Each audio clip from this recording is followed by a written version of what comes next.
자, 오늘 먼저 봐야 될 작품은 미래엔에서 나온 배를 매며라는 시예요. 장성남의 시인데 한번 읽어볼게요. 아무 소리도 없이 말도 없이 등 뒤로 털썩 밧줄이 날아와 나는 뛰어가 밧줄을 잡아다 배를 맨다. 아주 천천히 그리고 조용히 배는 멀리서부터 닿는다. 사랑은 호젓한은 쓸쓸하다는 얘기야. 쓸쓸한 부둣가에서 우연히 별 그럴 일도 없으면서 넉넉 앉았다가 배가 들어와 던져지는 밧줄을 받는 것. 그래서 어찌할 수 없이 배를 매게 되는 것. 잔잔한 바닷물 위에 구름, 빛, 시간과 함께 떠있는 배. 배를 매면 구름과 빛과 시간이 함께 메어진다는 것도 처음 알았다. 거기 형광펜도 며칠 한번 쳐볼까? 처음 알았다. 사랑이란 그런 것을 처음 하는 것. 빛 가운데 배는 울렁이며 온종일을 떠있다 라는 시예요. 자, 이 시에 그림을 그려보면 허접한 쓸쓸하고 고요한 부둣가에 멍하니 화자가 이렇게 있어. 아무 생각 없이 있어. 근데 배가 들어와. 삑 하고 배가 깃발 날면서 배가 들어와요. 파도를 울렁거리면서 배가 들어와. 그러면서 여기 있는 사람이 밧줄을 휙 하고 던져요. 이렇게 툭 떨어진다. 여기서 밧줄을 던질 때 이 사람이 그냥 가만히 놔두면 배 못 대주잖아. 힘들죠. 그래서 어떻게 해? 이 사람이 그냥 가서 천천히 가서 여기에 이렇게 뭐를 매요? 밧줄을 이렇게 매죠. 밧줄 매는 행위 자체가 어떤 걸 의미하는 거예요. 배에 이 밧줄을 화자에게 던졌다. 어떤 행위를 하는 거죠. 배에 밧줄. 그래서 이게 제목이 뭐냐? 배를 메고 있다. 원래 줄 맞을 필요 없는데 배를 메고 있다. 배를 매면 배를 매면. 배를 매면서 내가 뭘 깨닫는 거거든요. 뭘 깨닫는지 한번 볼게요. 자, 고요한 바닷가에 울렁이면서 배가 왔고 그리고 밧줄을 던져서 화자가 그 밧줄을 매요.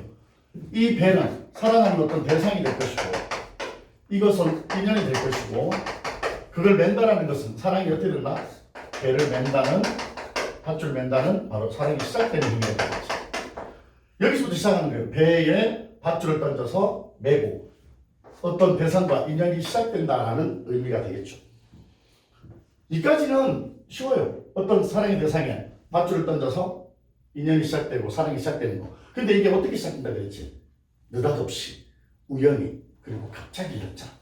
원래 사랑이 계획대로 오는 게 아니잖아. 오늘 수업이 다 끝났어. 그리고 28호 차를 타고 가.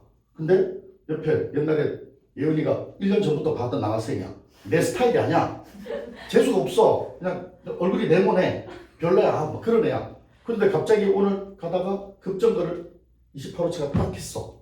그랬더니 그 애가 빙겨나면서 하면서 내 발을 딱 밟았어. 예은이 발을 딱 밟았어. 할 때 그 얼굴 네모난 애가 뭐라고요? 죄송합니다. 죄송합니다. 1년 정도 봤던 그냥 네모야. 그냥 샌드위치 새끼야. 근데 죄송합니다. 이 목소리가 귀에서 계속 맴도는 거야. 그렇게 툭. 1년 동안 봤을 때는 전혀 내 마음에 안 들다가 툭. 죄송합니다. 그럼 집에 갔어? 엄마 나 학교 다녀왔어요. 그래 밥 먹어라. 알았어요. 하고 이제 책을 뒤지는데 죄송합니다. 독일도 죄송합니다. 그 소리밖에 안 들려. TV 틀었어. 죄송합니다. TV 네모나 틀었고 또 그 새끼가 죄송합니다. 이 소리밖에 안 들리는 거야. 그렇게 사랑은 내게 오는 거야. 그게 인연이 시작되는 거야. 느닷없이 갑자기. 그런데 그렇게 사랑이 시작되면서 나는 이제 사랑이 시작되고 나는 그 사람과 이제 인연을 맺나 보다 라고 생각을 했는데 사랑은 거기서 멈추는 게 아니야. 그 사람과 그 사람의 인연이 만나서 어떤 뭐 데이트하고 영화 보고 밥 먹고 이게 아니야. 온전히 그 사람의 모든 것이 나와 함께하는 순간이야. 그게 바로 뭐냐? 구름이. 배 옆에 구름이 있죠? 그리고 여기 빛이 있어요. 반짝반짝거리는 빛이. 그리고 여기 시간도 있죠. 평상시계예요. 따르르 하는 거. 화났죠? 따르르 하는 평상시계 있어. 구름도, 빛도, 시간도 함께 맺어지는 거예요. 그걸 뭐라 할까? 다른 색깔로 표현해서 처음으로. 그걸 처음 하는 거예요. 여기서 사랑의 매력이 있죠.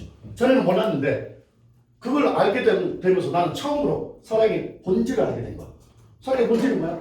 그 사람이 좋아하는 것, 그 사람이 주변에 있는 모든 것 전부 다 내게 의미가 있어지는 거지.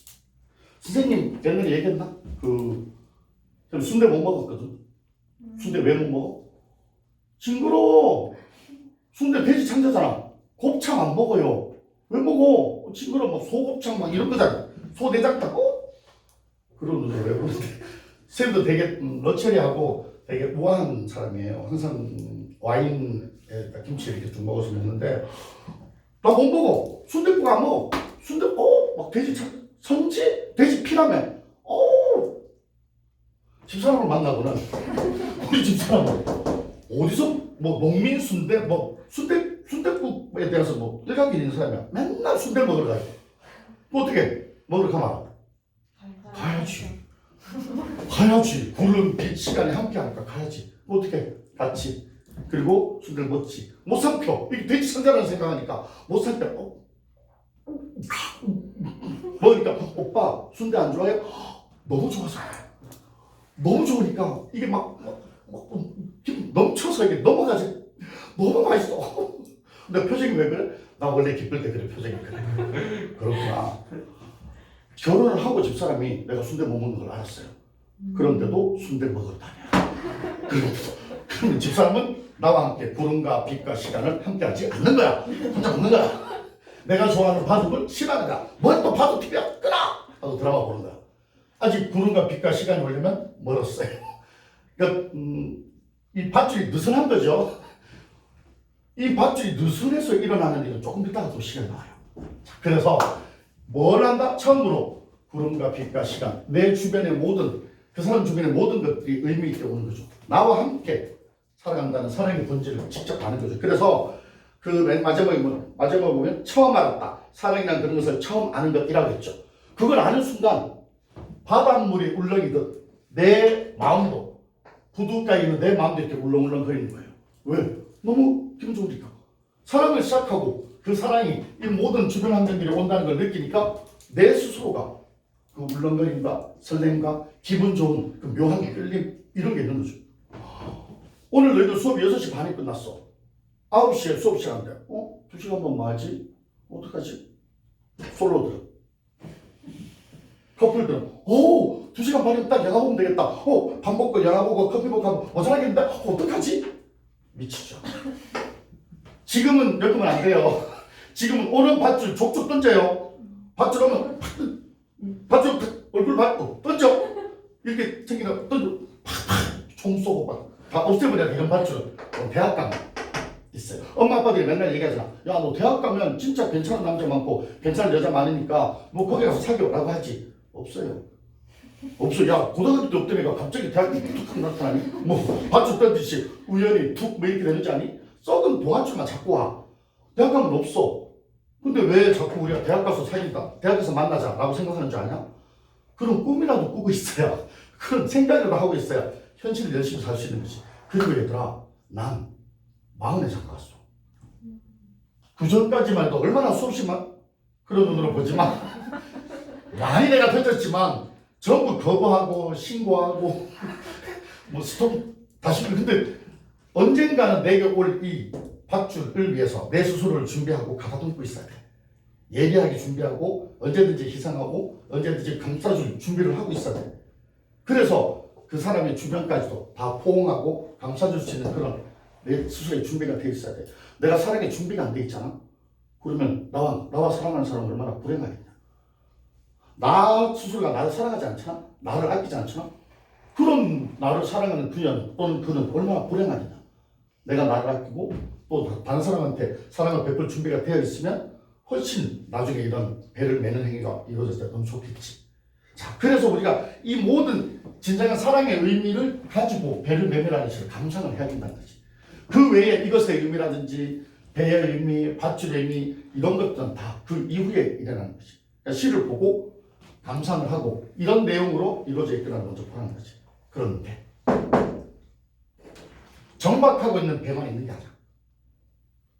맨날 묶여있으면 이 배는 언제 뭐 고기 잡고 보내줘야 되지. 보내줘야지. 그래서 여기까지 이렇게 넘기면 배를 밀며라는 시가 있어요. 배를 밀면은 이와 비슷한 건데 똑같이 할까? 부둣가 이렇게 있어요. 부둣가에서 내가 눈물을 흘리면서 배를 밀지. 밀면서 이게 이렇게 가겠지. 아까 들어올 때도 출렁이고 일렁이다 내 마음이 나갈 때도 출렁이고 일렁이죠. 이때는 설렘으로 왔지만 이때는 내게 뭐로 와? 거기 시에 보면 상처로 와. 상처. 우리 이현기 낙파에서 보면 센터에 물고이듯 성숙하는 내 영혼의 슬픈 눈이라고 했잖아. 물고이면서 조금씩 내 상처가 그 시처럼 상처가 자꾸 나는 거죠. 어차피 이 배를 매는 게 사랑이라면 배를 미는 건 이별의 행위겠지. 한번 볼게요. 빠르게. 배를 민다. 배를 밀어보는 것은 아주 드문 경험. 이별 자주 하면 안 돼요. 아주 흔한 경험 이러면 안 돼요. 희번떡이는 잔잔한 가을. 왜 가을 바닷물일까? 가을이 모든 것 소멸하고 모든 것이 다 사라지는 계절이니까 가을 바닷물 위에 배를 밀어놓고는 온몸이 아주 추락하지 않을 순간의 한 호공에서 밀던 힘을 한껏 더해 밀어주고는 아슬아슬히 배에서 떨어진 손, 순간 환해진 손. 자, 이 부분을 선생님은 해석을 못했는데 김쌤은 해석을 했어요. 김쌤이 알려주신 겁니다. 하도 미니까 너무 세게 미니까 안 가려고 하는데 막 서로가 헤어지기 싫지만 이렇게 미니까 힘이 들어가서 여기 힘 왜 이렇게 막 누르면 이게 하얘지죠. 그렇죠. 그렇게 해서 힘껏 민다라는 표현을 이렇게 하얘진 하얀 손으로 순간 환해진 손을 했겠죠. 그렇게 힘들게 순간 환해진 손을 허공으로부터 이제 거두죠. 마음을 거두는 겁니다. 사랑은 참 부드럽게도 떠나지. 보이지도 않는 길을 저렇게 부드럽게도 배를 한껏 세게 밀어내듯 슬픔도 그렇게 밀어내는 것이지. 배가 나가고 나면 빈 우리의 그 흉터 있죠? 이 흉터가 그냥 흉터로 남는 게 아니에요. 여기 낙하에서처럼 성숙된 흉터 하나하나가 모여서 내가 성숙된 하나의 또 다른 사랑을 만날 수 있을 때 그 좋은 게 되죠. 내 빈 물리의 흉터. 잠시 머물다가 이제 그 슬픔이 가라앉죠. 그런데 내 안으로 밑줄 들어오는 나는 분명히 밀었는데 분명히 이별로 밀었는데 다시 내 안으로 어떻게 되니? 들어오죠. 뭐가 들어와요? 그리워. 밀었는데 다시 들어오고 밀었는데 다시 들어오고 여보세요 나야 거기 잘 지내니. 나중에 성령이가 뭐 대학 가서 남자친구 만났는데 여자친구 만났다. 그래서 헤어졌다. 그러면 늘 전화해요. 항상 그게 소주 한 잔이거든. 그래서 전화해서 아침에 정신 차려서 보고 내가 전 여친한테 전화했네? 다시 전화해볼까? 뭐 이렇게 되거든. 이별하고 근데 그게 술만 먹으면 또 그리움으로 다시 오고 이별하고 다시 술만 먹으면 그리움으로 이 과정을 여러 번 반복하면서 점점 흉터가 점점 사라지듯 슬픔이 점점 가라앉듯 물결이 점점 원래대로 가듯 그렇게 그 사람을 떠나보내게 되는 거죠. 배 밀어보내고 자, 이러면 사랑 아니죠. 이러면 사랑 아니죠. 진짜 사랑은 보냈다가 눈물을 흘렸다가 보냈다가 생각났다가. 노래라는 게 그런 거거든. 그 사람과 같이 들었던 노래를 카페에서나 길 가서나 듣잖아.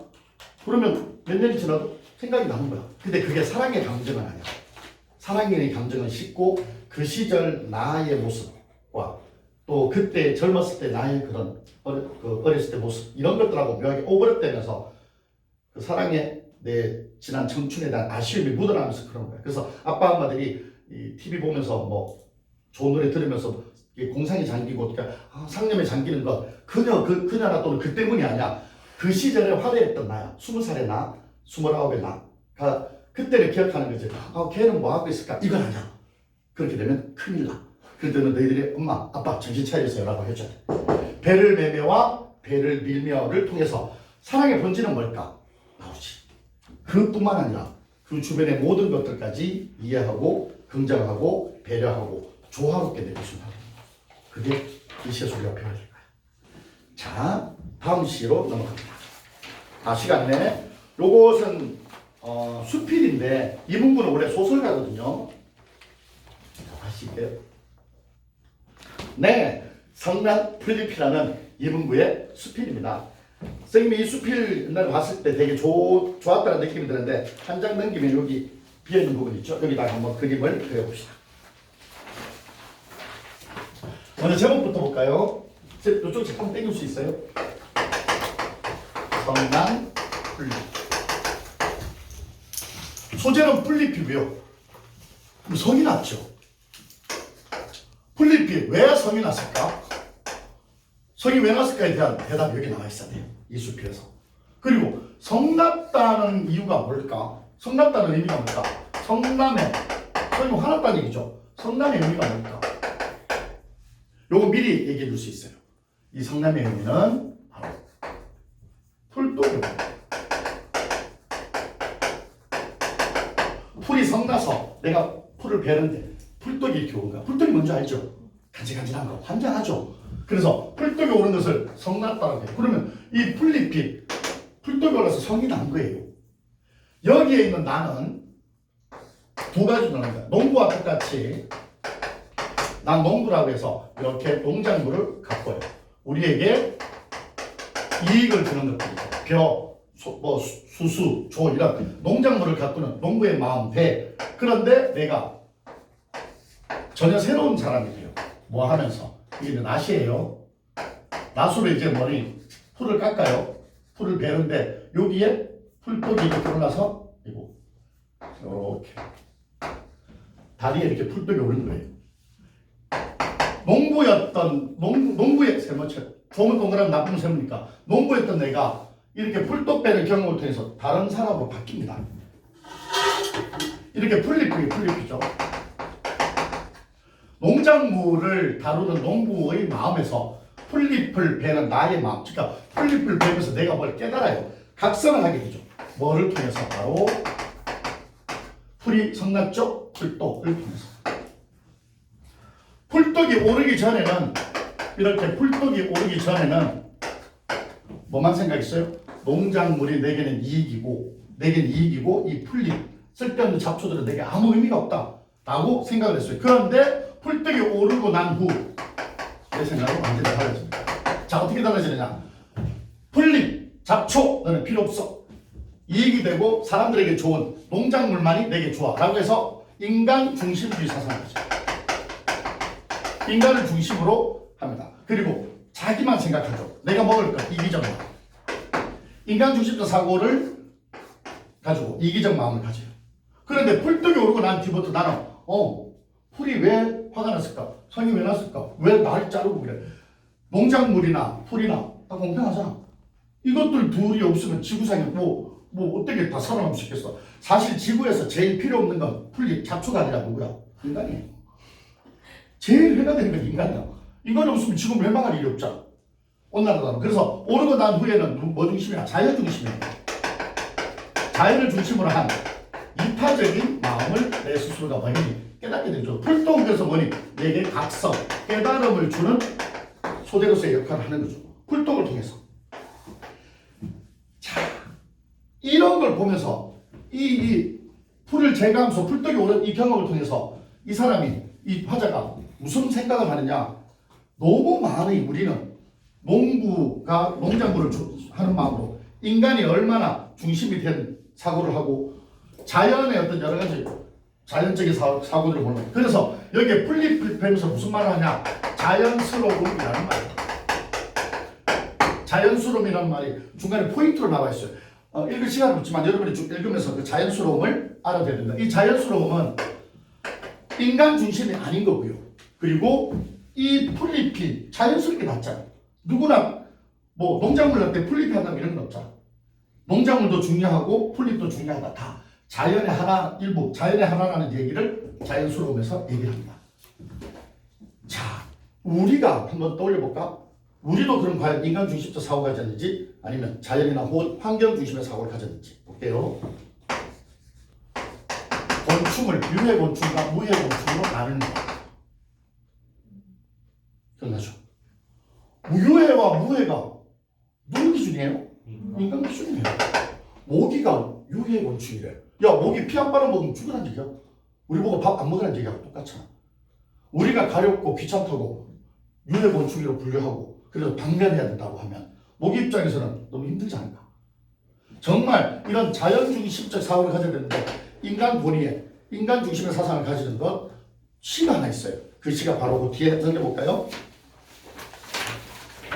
자주 이것과 연계돼서 나타나는 시인데요. 바로 박남수의 새입니다.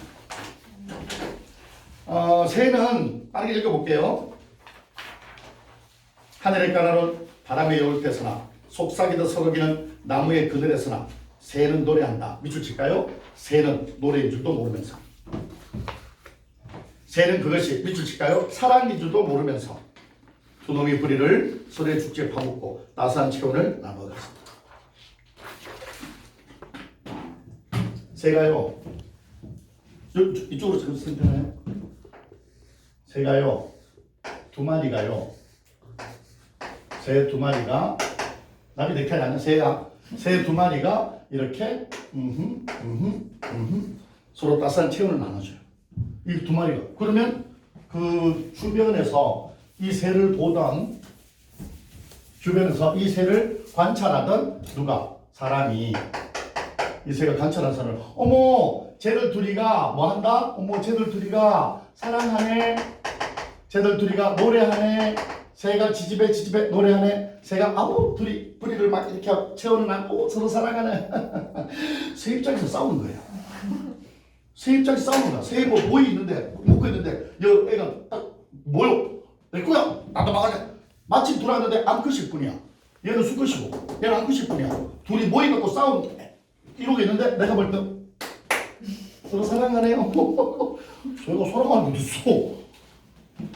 얘가 사랑한다 안 한다고 내가 어떻게 규정해? 모르잖아. 노래한다고 새가?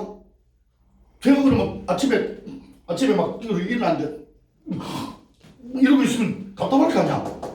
새는 그냥 지 본능에 따라서 얘기하는 거야. 새는 자연스럽게 의도하지 않고 새 스스로가 가진 순수함을 가지고 자기 본능에 따를 뿐인데 사랑하네 노래하네라는 얘기는 결국 인간주의의 관점이죠.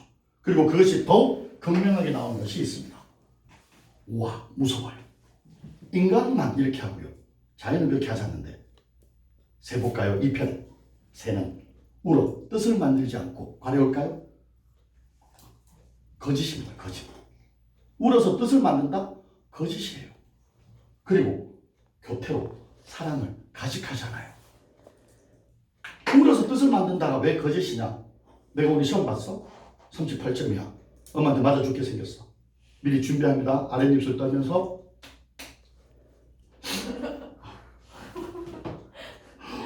준비됐죠?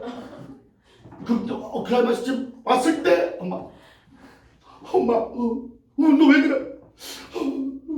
너 왜 그래? 너 왜 그래 이 새끼야? 야야야 저기 잘해봐. 세상 막 다이는 것처럼 오열을 해요.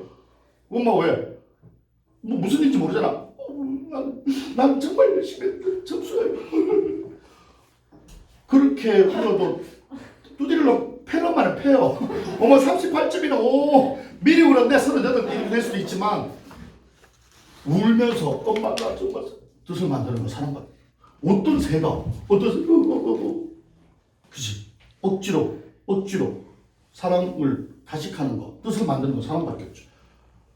저번에도 얘기했지만 내가 여자를 사랑해. 근데 이 여자가 120kg야. 전직 스모 선수야. 얼굴이 네모네. 얼굴 네모나네.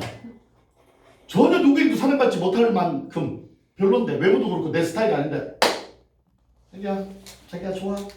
자기 사랑해요. 그럼 그 여자가 쿵쿵쿵 오빠 나 정말 좋아. 너무너무 좋아요. 근데 저거 네 차야? 오 저거 포르쉐? 포르쉐 되게 크다. 아빠가 나 대신에 넓혀줬어. 그래? 아빠 뭐 하시면 돼? 저기 건물이 건설회사 사장 사랑한다고 했지. 내가 사랑한다고! 오직 뭐만? 사람만, 인간만 머리 가식하고 인간만 거기를 가시죠. 그죠? 어떤 기린이 아빠 뭐 하시? 우리 아빠 농장 가는데 풀 많다. 풀 많이 손났겠네. 바로 나 어떤 기린이 이런 거야? 어떤 개가 얼마 벌어 LH다 LH 사랑해 이 얘가 포수야. 얘가 나쁜 거 우리는 가식하는데 이렇게 해서 한 덩이 나무로 그 순수를 겨냥하지만 포수가 나무로 인간이 문명으로 팍 하고 머리 이 새로 해서 쏘지만 물론 새가 맞죠. 새 맞죠. 그리고 죽죠. 새 맞으면 죽죠. 총에 맞으면. 근데 그건 그냥 피상 똑대기야. 피에 젖은 한 마리 상한색이 지나잖아. 새가 가지고 있는 진실된 마음, 자연적인 마음, 순수한 마음은 절대 죽일 수가 없다는 거죠. 인간은 아무리 자연을 훼손하고 파괴하려고 해도 봐봐. 한 바퀴 돌죠. 봄, 여름, 가을, 겨울 지나면 원래대로 돌아와 있어요. 강물이 왜 흘러가는데? 깨끗하게 만들어주려고 하는 거예요. 거기서 인간이 아무리 때를 막 거기 넣고 안 좋은 걸 막 갖다 놔도 흐르고 흘러서 다 정화시키고 깨끗하게 하죠. 근데 그게 도가 지나치면 흘러가는 강물의 양보다 나오는 폐수의 양이 더 많으면 자연도 어쩔 수가 없는 거잖아. 뭐 어떻게 하겠어? 우리가 가져야 될 것은 인간이 오롯이 하나 중심이 아니라 내 스스로가 자연의 모습을 이해하고 자연의 위대함에 인정하고 자연의 아름다운 마음 아까처럼 자연의 그 자연스러움에 따르는 것이 얼마나 좋은 일인가를 이 수필 자체가 보여주는 거예요. 그래서 우리는 이 수필을 통해서 내가 혹시 너무 인간과 또는 이 문명에 탐닉돼서 게임하고 이런 것도 마찬가지야. 솔직히 게임하는 소리 삐삐삐삐 이거보다 나가서 새소리나 물소리 듣는 게 훨씬 좋잖아. 그렇게 조금 넌 아니야? 넌 그냥 인간답게 사세요. 그러니까 그렇게 해서 스스로가 자연과 인간이 공존하는 그런 삶을 한번 모색해보자가 바로 이 수필에서 요구하는 겁니다. 네. 다음. 자, 이제 세 번째 작품이고요. 그 복숭아 나무 벼투로입니다. 이 시는 되게 지금 좋아하는 시 중에 하나예요. 제목이 그 복숭아 나무 벼투로. 자, 그 뒤에 그 복숭아 나무 벼투로 뒤에 없죠. 서술어가 없죠. 그 복숭아 나무 벼투로 어떤 서술어가 있을까? 뭐 어떻게 하겠다는 거지? 그 복숭아 나무 곁으로 돌아간다? 나 돌아갈래. 그 복숭아 나무 곁으로 처음에 가까워하지 않았어요. 가까이 가지를 않았어요. 왜? 선입견이 있었으니까.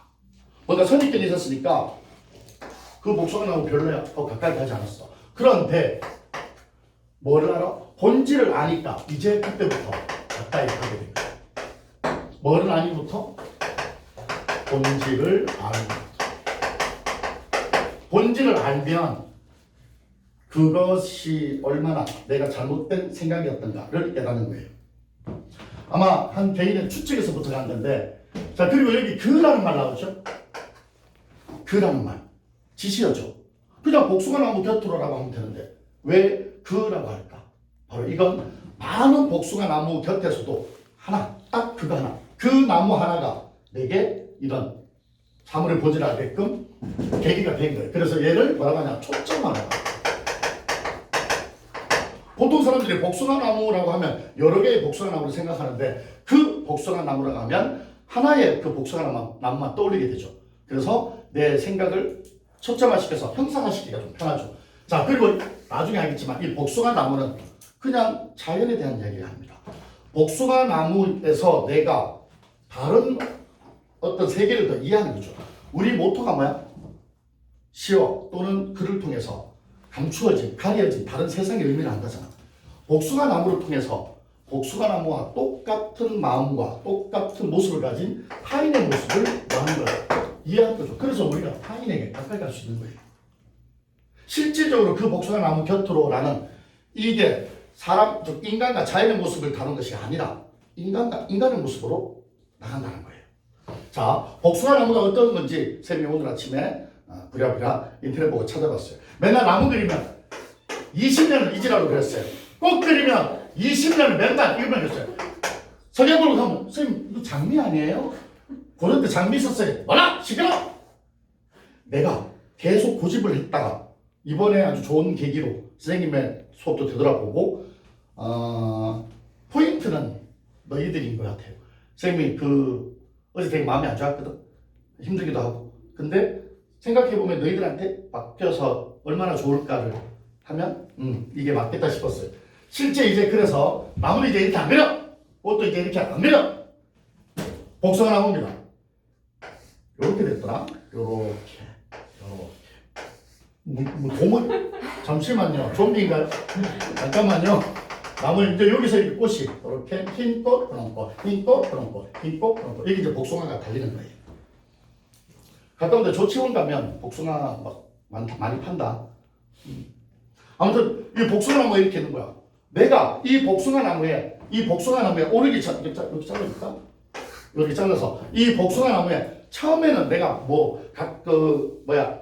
선입견을 가지고 있었어요. 그래서 나는 아까 뭐랬니? 가까이 가지 않았죠.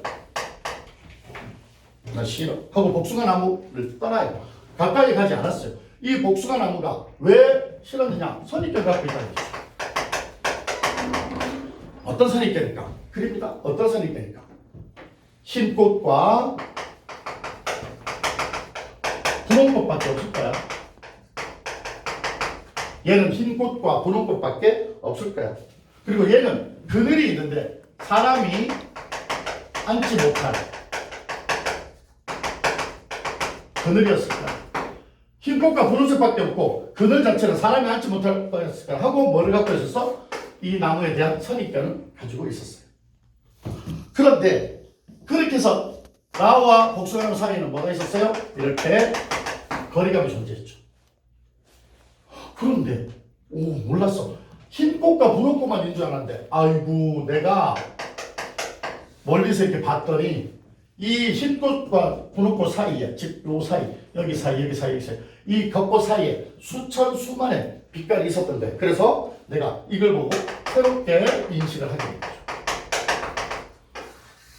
복숭아 나무에 그 꽃잎이 흰 꽃과 분홍 꽃뿐만 있는 것이 아니라 수천 가지의 빛깔로 수천 가지의 빛깔로 화려하게 피어있다는 걸 알게 된 거죠. 그리고 사람이 앉지 못할 그늘이라고 했는데 아니요. 얘는 저녁이 오는 소리를 들을 수 있는 편안한 안식의 그늘을 가지고 있었던 거죠.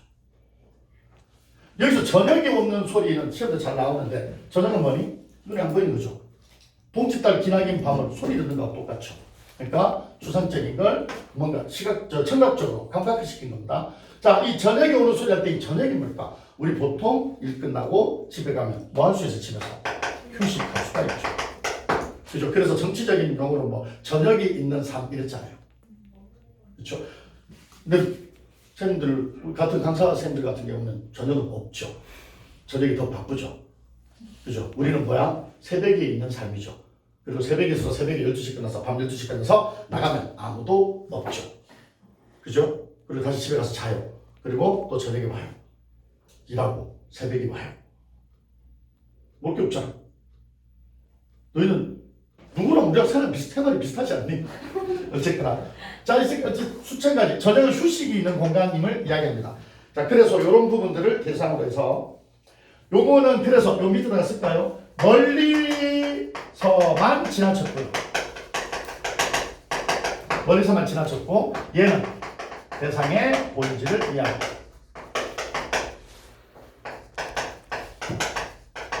대상의 본질이 뭐냐? 수천 가지 빛깔 갖고 있고 이런 느긋한 그늘이 있는 곳이다 라는 걸 깨닫게 된 거죠. 되게 시 보면 얘들아 뭔가 전환되는 부분이 있어요. 왜 우리도 드라마 보면 전환되는 부분이 있잖아. 엄마 내가 엄마라고 보이니? 나 사실 아빠다 이런 게 있잖아. 뭔가 이렇게 극적 반전이 있어야 되잖아. 그래서 거리감이 있다가 어느 순간 내가 이렇게 깨닫게 되는 거죠. 그래서 이것에 대한 이해와 공감이 들어오게 되는 바로 그 복숭아나무 곁으로입니다. 자, 오늘 배운 것들이 시험 나올 수도 있고 또 수능에 나올 수도 있고 뭐 어디든 나올 수 있어요. 외국 지문에서도. 단 이게 어떤 내용의 시다라는 것만은 기억했으면 좋겠어요. 뭐 어떤 게 쓰인 거는 표현상의 특징이 있는 거 눈으로 보면 보이잖아. 종교 의미가 반복된다든지 뭐 여러 가지 시각적, 감각적 다 보이지만 이 전체의 내용들에 대해서만큼은 꼭 알아줘야 돼. 자, 여기서 한 단계 더 나간다 그랬죠. 이게 뭐라고? 이게 복숭아나무로서 이 모습이 아니라 겉으로 복숭아나무지만 결국 뭐니? 다른 사람과의 타인과의 관계. 이게 타인의 모습을 바라보는 인간의 시점하고도 똑같습니다. 어떤 사람에 대한 선입견을 가지잖아. 그 사람은 이런 거 다 못할 거야. 그 사람은 아주 이런 걸 갖고 있었을 거야. 안 사귀어봤으니까, 안 만나보고 밥을 안 먹어봤으니까.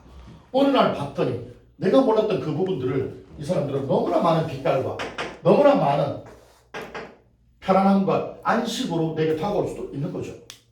다른 사람을 볼 때 어떨 것이다라는 생각은 실제로 우리에게 나쁜 편견을 주고 선입견을 줄 수도 있다는 얘기지. 가장 대표적인 게 뭐니? 인종 같은 거. 우리는 동남아인이 그렇게 차별하면서 사람들이 지나가면 너가 나가! 왜 돈 벌래 이런데 와? 왜 코로나 퍼뜨려? 이러면서 왜 우리는 미국이나 캐나다 가서 대접받길 원해? 우리가 동남아인들을 따뜻하게 대할 때 다른 데 가서 쟤들 왜 우리를 따뜻하게 안 줘? 우리 따뜻하게 해주는데? 그래서 항의할 수 있는 거지. 아까 얘기했잖아. 내가 나를 사랑하고 나 자신을 만족시켜야 다른 사람을 사랑하고 희생하고 봉사할 수 있다고. 내가 동남아인 차별하면서 왜 미국 캐나다 가서 황색인종 차별을 거론할 수가 있겠냐. 언제나 이게 물론 인종에 따라서 잘하는 것도 있고 못하는 것도 있을 거 아니야. 근데 결국은 내 스스로가 나중에 너희들이 아직 어리니까 살면서 내 스스로가 어떤 인식과 어떤 편견을 가지느냐에 따라서 생각이 달라져. 삶도 달라지고. 나는 내가 가르치는 너희들이 되게 예쁘고 선하고 아름답고 남한테 피해 안 주는 사람이었으면 정말 좋겠어. 그럼 좌우명이 남에게 피해를 주지 말자야. 내가 피해를 줬어. 그럼 내가 어떻게? 너는 남이 아니잖아. 너네 새끼야 남이 넌 가족이잖아. 아 그래서 피해 준 거야? 그래! 할 수 있겠지 이렇게. 타인입니다. 그래서 이것이 아까 뭐라고 했죠? 인간과 자연의 것이 아니라 좀 더 확장적 의미로서 인간과 인간의 관계에 대한 것임을 이 시를 통해서 여러분들이 알아줬으면 좋겠다는 거죠. 대개 얘들아 어떤 대상이 있으면 그 대상을 통해서 새로 인식하면서 무언가 자기가 깨닫는 게 있어야 되는 거죠. 오늘 우리가 아까 처음부터 봤던 뭐 배를 매매나 또 성남 플리피나 그 복숭아나무에 들어오는 삶을 살아가는 우리들에게 조금씩 정말 지혜의 생방 같은 이런 일깨움을 줍니다. 자, 다음. 이렇게 멀리서 볼 때는 몰랐죠. 근데 가까이 보면서 알게 되는 시가 또 있어요. 그 뒤에 보면 안도연의 간격이라는 시가 있죠. 볼까요? 이거 참 시를 안 읽어봤다. 시 읽어볼게 참. 그 복숭아나무 곁에 한번 읽어볼게. 너무도 여러 겹의 마음을 가진 그 복숭아나무 곁으로 나는 왠지 가까이 가기가 싫었습니다. 가까이 가고 싶지 않았습니다. 흰 꽃과 분홍 꽃만을 가져서 나란히 피우고 서 있는 그 나무는 아마 사람이 앉지 못할 그늘. 왜? 흰 꽃, 분홍 꽃이면 그 사이에 햇빛이 계속 들어오잖아. 그러니까 쉴 수가 없죠. 뜨거워서. 앉지 못할 그늘을 가졌을 거라고. 멀리로만 지나쳤죠. 그 다음에 이제 뭐니? 깨달았죠. 흰 꽃과 분홍 꽃. 여기서부터는 뭐니? 이제 전환이 되는 거죠. 시상 전환. 흰 꽃과 분홍 꽃 사이에 동그라미 수천의 빛깔. 수천 가지 빛깔. 바로 이게 본질이죠. 수천의 빛깔이 있다는 것을 나는 그 나무를 멀리서 보고서 알았습니다. 눈부셔 알았습니다. 피우고 싶은 꽃빛이 너무 많은 그 나무는 그래서 외로웠을 것이지만 아마 외로운 줄도 몰랐을 것입니다. 나는 그 여러 개를 마무리했는데 참 오래 걸렸습니다. 이제 흩어진 꽃잎들 이제 잎이 다 떨어진 거죠. 가을이 돼서 흩어진 꽃잎들 어디 먼데 닿았을 무렵에 조금은 꽃잎들이 다 떨어지니까 가지만 있잖아요. 그러니까 조금은 심심한 얼굴을 하고 있는 그 복숭아나무 그늘에서 나는 가만히 들었습니다. 무슨 소리를? 저녁 동그라미죠. 휴식과 안식이죠. 저녁이 오는 소리를 듣게 됐죠. 자, 이런 거 보면서 이제 이거 뭐 도치가 쓰였거나 뭐가 쓰였거나 이런 건 나중에 문제예요. 이 전체의 의미, 이것들이 우리에게 어떤 말을 하고 있는지에 대한 깊은 내용을 알고 있어야 됩니다. 자, 그래서 이렇게 멀리서 볼 때는 몰랐죠. 그런데 딱 새롭게 인식하고 조금만 깊게 보니까 이런 거였구나라는 시가 또 있어요. 자, 그게 바로 안도연의 간격인데 한번 볼게요. 숲을 밑줄치가 멀리서 숲을 멀리서 바라보고 있을 때는 몰랐다. 나무가 뭐요? 어깨와 어깨를 대고 숲을 이루는 줄 알았다. 나는 나무와 그 나무 사이에 넓거나 좁은 간격이 있다는 걸 생각하지도 못했다. 벌어질 대로 최대한 벌어지고 한 대 붙으면 도저히 안 되는 기꺼이 떨어져 서 있어야 하는 그런 운명을 가진 나무와 나무 사이 그 간격과 간격이 모여서 이렇게 울창창 울창한 숲을 이룬다는 것을 나는 산불 세워칠까요? 이 휩쓸고 지나간 밑줄 숲에 들어가 보고서야. 아까는 숲을 멀리서 봤죠, 밑줄. 이제는 숲에 들어가 보아서야 뭐니 알았다는 거죠. 그리고 뭐가 지난 이후에 산불이 지난 거예요. 산불 확 지나고 나면 그 밑에